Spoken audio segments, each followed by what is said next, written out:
Bon, petite pause dans la cuisine au milieu de la campagne, puisque là le quotidien c'est quoi? C'est des porte-à-porte, c'est des bistrots, je donne mon foie pour la gauche, c'est des ruffettes le samedi.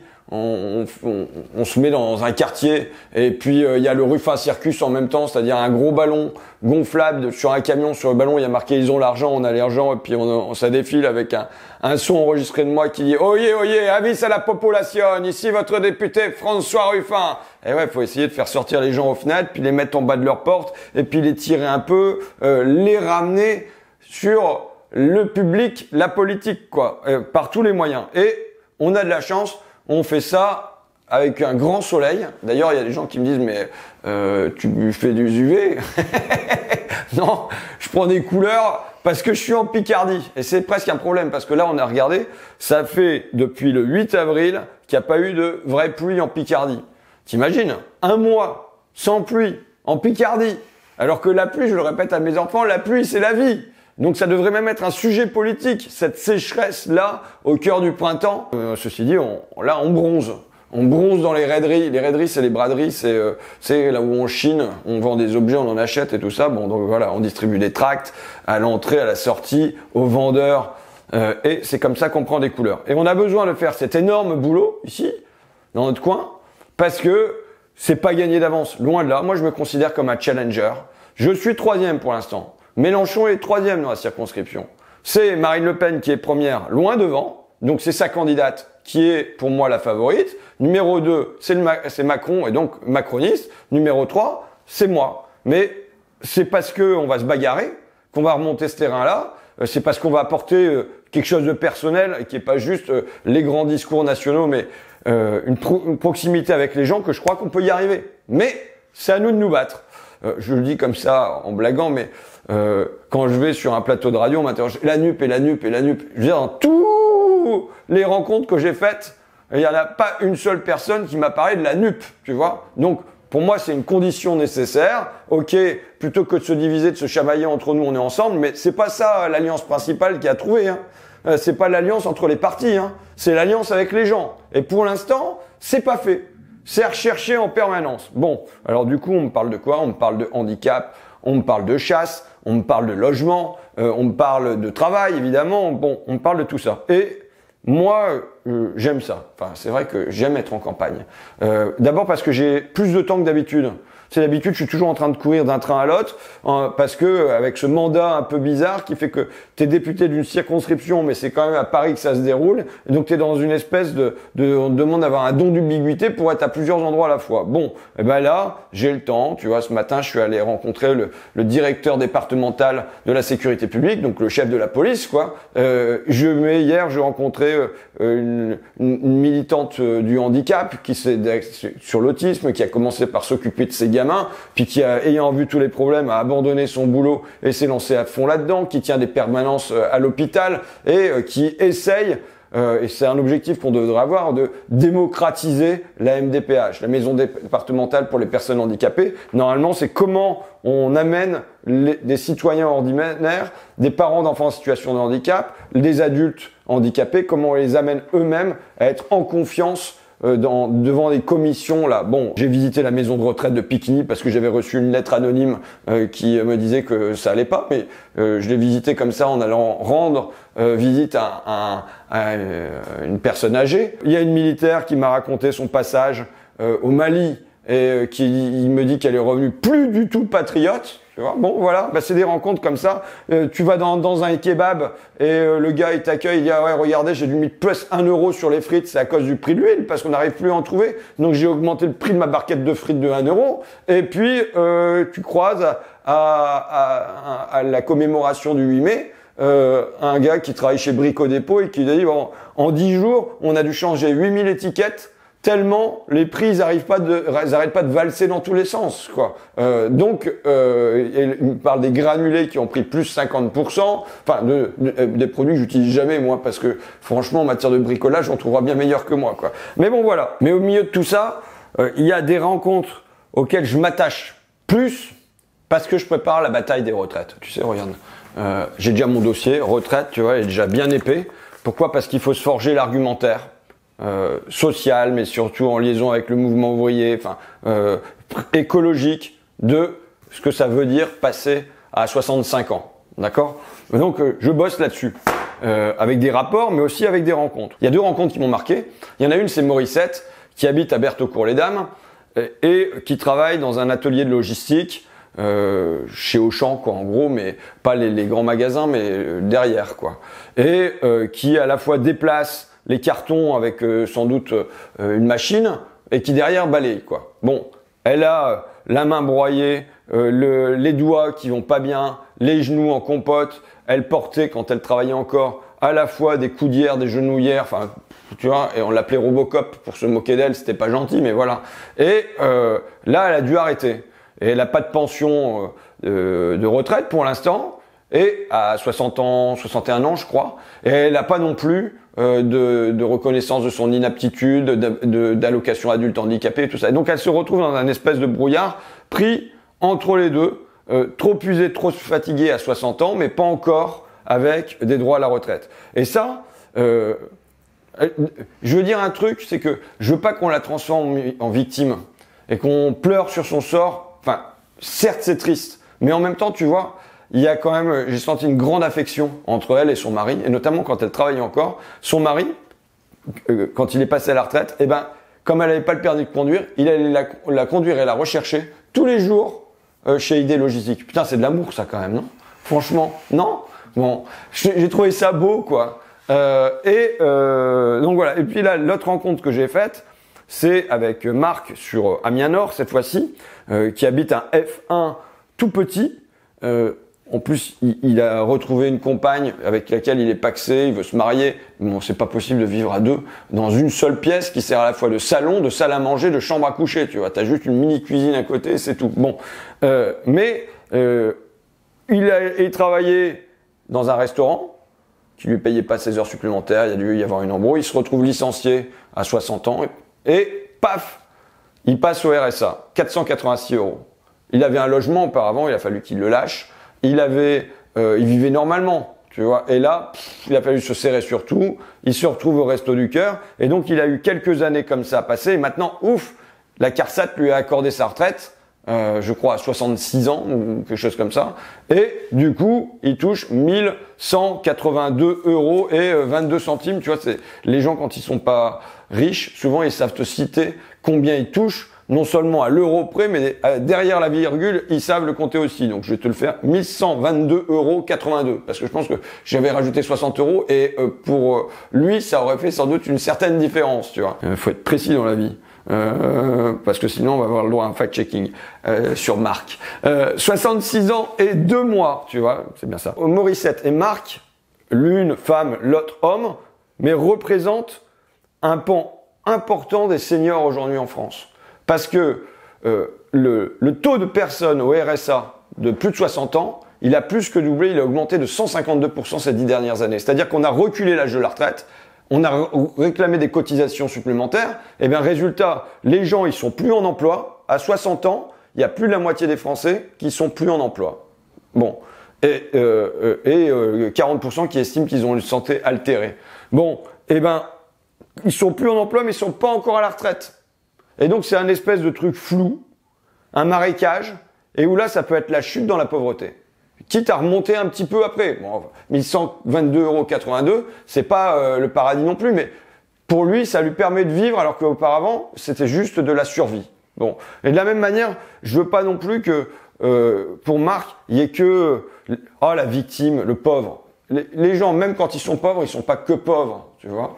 Ça veut dire que il allait glaner dans les champs. C'était pas la joie, hein, c'est clair. Hein. Mais de temps en temps, il tombait sur un lièvre sur le bas-côté, il le ramenait et ça lui faisait son affaire. Et puis, il a trouvé l'amour aussi pendant ces années-là, tu vois. Donc, c'est pas rien. Donc, les gens, ils continuent à vivre et je veux pas qu'on les transforme en des espèces d'objets qui feraient juste que subir un sort malheureux et puis ils sont rangés dans une case et puis c'est tout. C'est pas vrai. Même quand ça va mal, et ben les gens ils vont faire un barbecue, ils vont faire du curling. Tu sais ce que c'est que le curling? Ouais, c'est le truc de majorette où tu jettes le bâton. Voilà, ils regardent des films qu'ils aiment bien. Enfin, j'en sais rien, mais ils trouvent le moyen de continuer à éprouver de la joie dans leur vie. Et il faut pas l'effacer parce que si on efface ça, ça veut dire que on comprend pas les gens. Parce que même dans le malheur, dans un malheur social, on arrive encore à se faire un cocon des fois où on préserve un peu de joie. Bon, voilà. Tout ça pourquoi on va rallonger à 65 ans? Je te montre. C'est un article que j'ai vu. Un article des Échos. Ce qui est intéressant, c'est de faire le lien entre Marc et Morissette et les Échos de Bernard Arnault. Xavier Jaravel qui tient une chronique qui nous dit à quoi ça va servir de rallonger le temps de la retraite. Il nous dit à la baisse des impôts de succession, laquelle ne bénéficiera qu'à 20% des ménages les plus fortunés, les autres n'étant pas concernés par la hausse de l'abattement. Il te dit bah voilà, on va les rallonger ça pour les plus fortunés du pays. Bon, voilà, donc ça veut dire quoi? C'est le profil de ma campagne. Profil de campagne, c'est tu détermines qu'est-ce que ça va être ta ligne directrice, ton fil conducteur. Au fond, c'est même fil conducteur depuis 23 ans, donc j'ai pas eu trop de mal à le trouver non plus. Tu vois, mais c'est de l'enfer des pauvres qui a fait le paradis des riches, comme le dit Victor Hugo. Même si tu vois, tu répètes la même chose depuis 23 ans, il faut toujours trouver le moyen de le répéter de manière différente. Par exemple, parce que tu peux compter jusqu'à 3 avec moi. 1, 2, 3. 10 000 euros pour Jeff Bezos. Est-ce que tu veux bien compter jusqu'à 6 avec moi? 1, 2, 3, 4, 5, 6, 10 000 euros pour Bernard Arnault. Bon, tu vois, et se dire que là, on a un immense gavage en haut. Là, le record battu encore pour les profits du CAC 40, 160 milliards d'euros. Alors que le précédent record, c'était avant la crise financière, 2007, et c'était 90 milliards d'euros, donc on a fait plus 60%. Ce que je dis, c'est que, tu sais, en sport, quand on bat un record, le record du saut en hauteur, c'est centimètre par centimètre, peut-être même millimètre par millimètre, tu vois. Et là, nouveau record, paf, plus 60%, t'imagines? Bon, record des dividendes, il vient d'être battu aussi, bon, tout ça explose. De l'autre côté, les groupes du CAC 40, ils continuent à supprimer des emplois en France. 17 000 emplois supprimés l'année dernière, alors que c'est l'orgie. Et de l'autre côté, c'est quoi? C'est le rationnement. Le mot, tu vois, il m'est venu avec l'histoire de Orpea. On rationne les couches pour les personnes âgées, on rationne les croutons dans la soupe, on rationne les gâteaux de pépito au goûter. Il n'y a qu'un seul truc qu'on rationne pas, c'est les profits et les dividendes.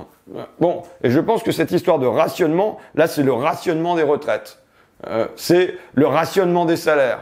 Quand Jeff Bezos, je t'ai fait 1, 2, 3, mais il a fallu que, à Bove, les gars, ils fassent grève, qui bloquent les camions à l'entrée dans le dépôt Amazon pour obtenir 3% d'augmentation. C'est-à-dire même pas l'inflation annuelle, tu vois. Bon. Donc, je pense que, voilà ce que je raconte aux gens, en gros. Voilà ce que je raconte aux gens, en gros, c'est, vous êtes rationnés, ils se gavent. Bon. Venons-en donc au roi des gavés. J'ai passé un jour à Paris, c'était lundi, pour mon procès contre Bernard Arnault, mais en fait c'est mon procès contre la justice, tu vois. C'est pas Bernard Arnault là, le problème c'est la justice française. C'est-à-dire, d'ailleurs je leur ai dit au juge, j'ai commencé en disant, bah écoutez, moi je suis là pour vous. Je suis là pour vous sauver, en fin de compte. Parce que quel est le sens de votre métier s'il suffit qu'un bonhomme mette 10 millions d'euros sur la table pour que vous effaciez ces délits. C'est ça votre métier, c'est expert comptable, c'est le trésor public en fait, la justice. Donc moi je viens pour vous sauver. Bon, je faisais un peu comme ça, mais bon. Et donc pourquoi? Parce que vous le savez, jusque dans ma cuisine j'ai été espionné. Quand j'allais jouer à la pétanque en face, on me surveillait. On est venu fouiller nos poubelles à Fakir. On nous a mis 2 tops, dont une qui est parvenue à s'introduire à l'intérieur de la rédaction du journal. Tout ça a été commandité par Bernard Arnault. Et finalement, on n'aura pas le procès de Bernard Arnault. Il passera jamais en correctionnel. Voilà, il échappe à ça parce que boum, il a rempli un chèque. Ça s'appelle un nom que j'ai découvert la veille de mon procès. Donc c'était le jeudi 15 décembre à 18h. J'ai découvert la CJIP, la Convention judiciaire d'intérêt public. C'est-à-dire, les multinationales, elles payent et on les débarrasse de des plaintes, quoi. Bon. J'ai dit au juge aussi que dans cette histoire-là, moi, j'avais de la chance. Je vais dire pourquoi j'avais de la chance. Parce que j'étais séparé. Déjà, tu vois, j'avais pas de femme. Donc, il n'y avait pas de pression à faire sur moi avec des histoires de j'aurais couché à droite à gauche et tout ça. Bon. Et pour une autre raison, c'est que j'avais pas de supérieur hiérarchique. Donc du coup, il pouvait pas faire pression sur moi en en appelant à mon patron qui serait venu faire des bisbilles. Mais pourquoi vous embêtez Monsieur Arnault? Est-ce que c'est bien sérieux votre enquête et tout ça? Je le dis parce que il y en a un qui a eu à subir ça, c'est Benoît Duquesne.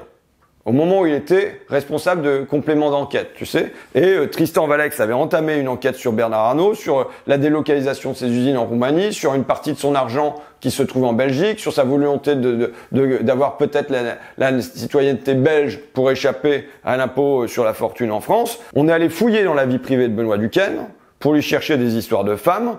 Qu'est-ce qu'il a dit, Benoît Duquesne? Il disait ceci: « Ma vie est en vrac. Je n'avais jamais vécu de telle pression. Je pensais que le plus dur, c'était les sujets politiques. Or, en fait, tu peux enquêter sur Jérôme Cahuzac ou Nicolas Sarkozy, mais LVMH, c'est horrible, car ils ont d'énormes moyens. J'ai mesuré la puissance de l'argent. Cela a été affreux. » Une semaine après cet échange, le 4 juillet 2014, Benoît Duquesne se suicide dans sa péniche sur l'île Saint-Denis. Voilà, au moins, ça a été dit dans un tribunal. Il n'y aura pas de sanctions vraisemblablement contre ça, mais on a là Bernard Arnault, un récidiviste de la pression sur les journalistes. Il a fait pression sur une journaliste de l'AFP, sur ses concurrents, il a posé des micros cachés, et là, on a ce témoignage de Tristan Valex et Benoît Duquesne, notamment dans le livre que je recommande, L'Élysée et les oligarques contre la faux, de Jean-Baptiste Rivoire, quoi. Tu sais, du temps de l'Église, tu as fait le trafic des indulgences, les riches, ils payaient pour qu'avant de mourir, ils soient blanchis de leurs péchés. Tu vois. D'ailleurs, la religion protestante, Luther, entre autres, il s'est révolté contre ça. On ne devait pas pouvoir acheter le blanchiment de son âme. Ben voilà que maintenant, la justice française, elle permet le blanchiment des âmes ou des casiers judiciaires en échange des nouvelles, d'un nouveau trafic d'indulgence. Bon. En plus, bon, moi, j'ai été prévenu de mon non-procès la veille pour le lendemain. J'ai rien reçu avant. T'imagines? Tu crois que Bernard Arnault, lui, on l'aurait prévenu la veille pour le lendemain? Que dalle, ouais. Et là, qu'est-ce que c'est? Le clé du sujet, c'est que on n'a pas de recours. Si on veut dire, on peut même pas aller déposer une question devant le Conseil constitutionnel en disant, est-ce que c'est constitutionnel? Est-ce que c'est conforme à la Déclaration des droits de l'homme et du citoyen? Le fait que il n'y ait pas un procès équitable, qu'il n'y ait pas de place pour la justice, que grâce à un gros chèque, on échappe alors qu'il y a quand même atteinte à la vie privée et à la liberté de la presse, quoi. Et donc ça, le fait qu'il n'y ait pas de recours, tout le monde a dit c'est choquant. L'avocate de la partie adverse a dit oui c'est choquant, mais c'est la loi, tu vois, donc va te faire foutre, quoi. Bon, donc bah voilà, donc le parquet il a dit oui bon bah certes, mais il n'y a pas de recours, c'est tout. Vous pouvez aller dans la cour d'appel, non, vous pouvez pas aller là. La cour de cassation, non, vous pouvez pas aller là. Vous pouvez pas aller devant le Conseil constitutionnel, c'est tout, vous pouvez aller nulle part. Toutes les portes sont fermées. Mais bon, on le regrette, mais c'est la loi, quoi. Moi, je suis refaire, vous êtes parlementaire, si vous voulez refaire la loi, vous pouvez toujours la refaire. Voilà. Ok, bon, je vais te dire pourquoi je prends ça avec le sourire aussi. C'est parce que je n'ai aucune confiance dans la justice française. Voilà. Et presque que chaque étape de ce parcours-là est une espèce de confirmation de ce que j'ai déjà vécu quand on était sur un accident du travail, tu sais, avec Hector Loubata à la Citadelle, juste à côté, qui était mort écrasé sous 600 kilos de pierre, et que finalement, il avait fallu se bagarrer pendant 14 années pour avoir un procès, quoi. Bon, et donc, chaque étape est une espèce de caricature. Donc, bon, le 31 mai, il y aura le rendu du délibéré. Je dois dire que j'en attends pas grand-chose. Sinon, chaque fois que j'ai gagné dans mes procès, c'était avec une immense surprise. Mais c'est vrai que je me suis mis à respecter la 17e chambre, qui est la chambre sur la liberté de la presse. Tu vois, je dis sur la liberté de la presse, en fait sur le droit de la presse. Mais j'ai eu le sentiment que la liberté de la presse était respectée quand j'avais devant la 17e chambre. J'ai l'impression d'avoir Voltaire en face de moi comme juge, tu vois. Bon, et bon, on verra bien. Je remercie mes avocats au passage, parce que pour l'instant, je ne les ai pas payés. Donc, Maître Héniche et Maître Sarfati, qui je pense, prennent ce dossier à cœur, parce que c'est un dossier qui est caricatural, du pot de terre contre le pot de fer, mais aussi parce que c'est un dossier qui est intéressant, parce que juridiquement, il s'agit que ce truc-là, ce machin qui est la CJIP, la Convention judiciaire d'intérêt public, on la borne, que ça puisse pas être sur tous les sujets. Normalement, c'était sur la corruption internationale. En gros, quand Boïs et Herbung ils se chamaillaient, eh ben qu'ils puissent régler ça par une CJIP. Bon, voilà, en gros, quoi. Et puis maintenant, bah, c'est les atteintes à la vie privée quand il s'agit des multinationales qui sont ravalées par ça. Bon, bah voilà. Moi, s'il y a des juristes s'ils veulent faire passer des papiers dans les revues spécialisées pour dire attendez, c'est n'importe quoi ce machin-là, parce qu'on sait qu'il y a des gens de l'autorité française de lutte contre la corruption qui se disent mais c'est n'importe quoi ce qui est en train de se faire là. Tu vois, on a le soutien de l'association de juristes, du syndicat des avocats de France, de Sherpa, des trucs de lutte contre la corruption, et puis aussi les syndicats de journalistes, de Reporters sans frontières dans cette histoire, parce que c'est un dossier intéressant qui là où on est sur un espèce de champ, puisque la CGIP vient d'être créée, où on la voit qui pourrait se mettre à contaminer l'ensemble du droit et qui fait que déjà les multinationales, elles ont ravalé l'État et là elles sont en train de broyer la justice entre leurs mâchoires, quoi. Bon, voilà. Dans la foulée, comme j'étais chaud, je me suis fait le mardi matin un passage sur France Info. J'étais à Paris le lundi soir, en tant qu'à faire autant à profiter. Voilà comment on rentabilise son emploi du temps. Et là, je suis assez content de nous parce que ça dure combien le plateau? 20 minutes? 25 minutes? J'ai eu le droit à 5 fact-checking. Alors, j'ai dit fact-checking hier soir à Pikini. Je voyais que les gens me regardaient comme ça. Donc, qu'est-ce que c'est qu'un fact-checking? C'est quand on vérifie les faits. Hein. Mais c'est-à-dire, je vais pisser, moi j'ai le droit à un fact-checking pour voir si j'ai bien fait dans la cuvette, quoi. Bon. Et là, 5. C'est quand même un record. 5 pour un passage radio. Et quand même, à chaque fois, on nous dit, ouais, il avait quand même plutôt raison. C'est quand même pas mal. Ils se sont cassés le derrière pour me chercher des noises. En gros, parce que si jamais j'avais pas eu raison, ils en auraient fait les gros titres, quoi. Sur 3 points. La première chose, sur l'Europe. Je le dis, je le répète. Emmanuel Macron qui prétend aujourd'hui relancer l'Europe, sans doute relancer l'Europe du capital, tu vois, sans se demander quels sont les buts qu'on poursuit ensemble entre pays, mais bon. Eh ben, en vérité, il l'a bloqué par 3 fois, les rares fois où l'Europe avance dans le bon sens. Sur 3 dossiers.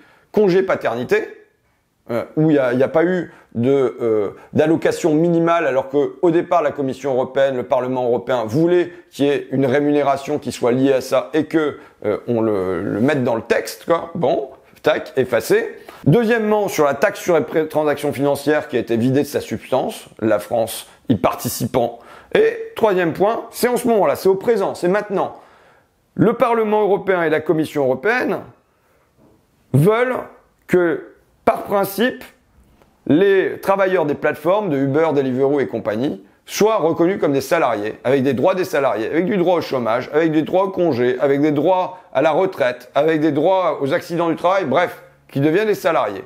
Et qui s'y oppose? La France, qui préfère le dialogue social, gna gna gna gna gna. Mais est-ce que les travailleurs Uber préfèrent pas rester des auto-entrepreneurs? Nous, on tient à défendre les libertés. Macron et Borne comme porte-parole des lobbyistes de Deliveroo, Uber et compagnie.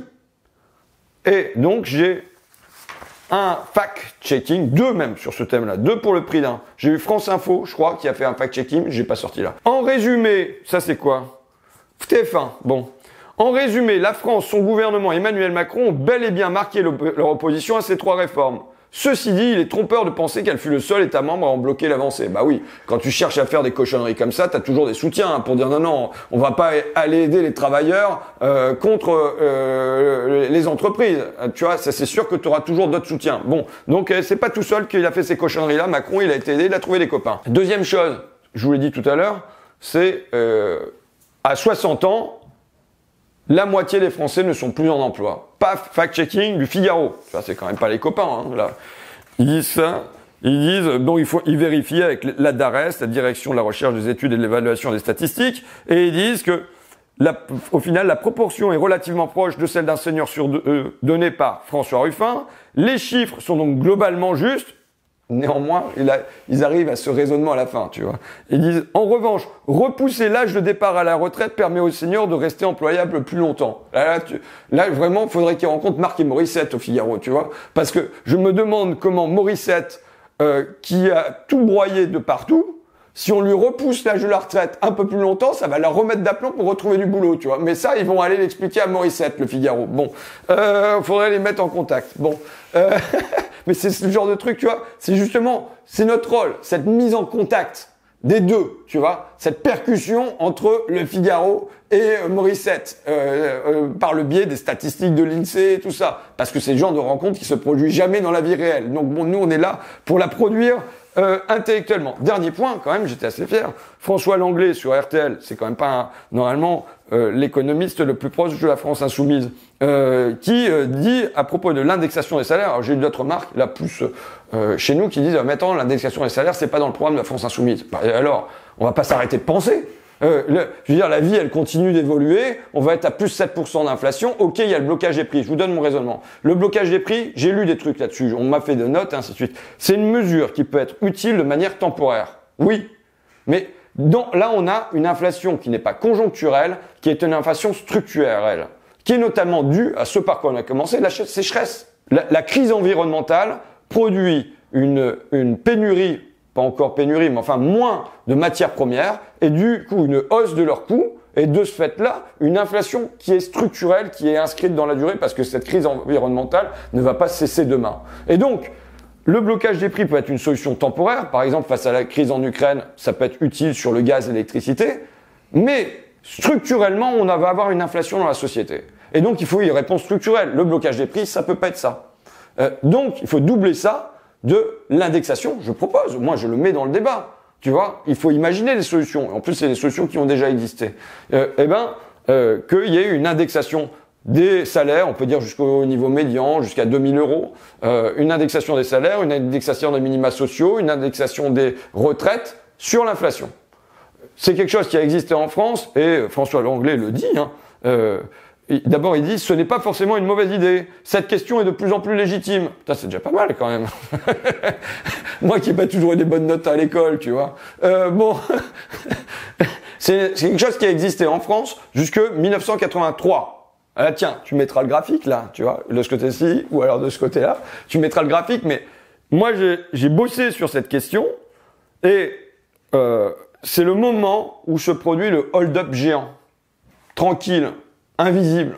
Mais qu'est-ce qui se passe? Il se passe que là, en quelques années, 10%, en gros, 9,3% pour être plus précis, du produit intérieur brut, de tout ce qui est produit dans le pays, de la valeur ajoutée, passe des travailleurs aux actionnaires, passe des salaires aux dividendes.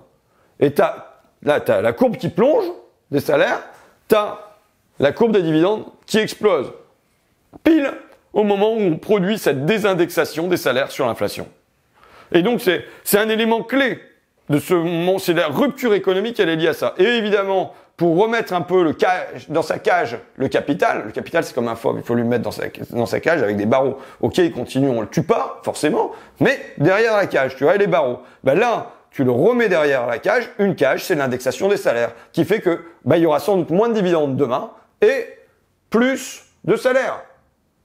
Évidemment, c'est tout ce qu'ils veulent pas. C'est tout ce que Macron ne veut pas. Mais et François Langlais, il est sympa parce qu'il m'aide à construire mon raisonnement. Il dit 4 pays disposent déjà de mécanismes d'indexation, la Belgique, le Luxembourg, l'Espagne et Chypre. Le système belge est particulièrement intéressant parce qu'il cale l'évolution des salaires sur ce qu'on appelle là-bas l'indice santé, c'est-à-dire la hausse des prix dont on a exclu le tabac et l'alcool, etc., etc. Bon, ben voilà. Notre rôle aussi, c'est de mettre des solutions dans le débat public, des propositions.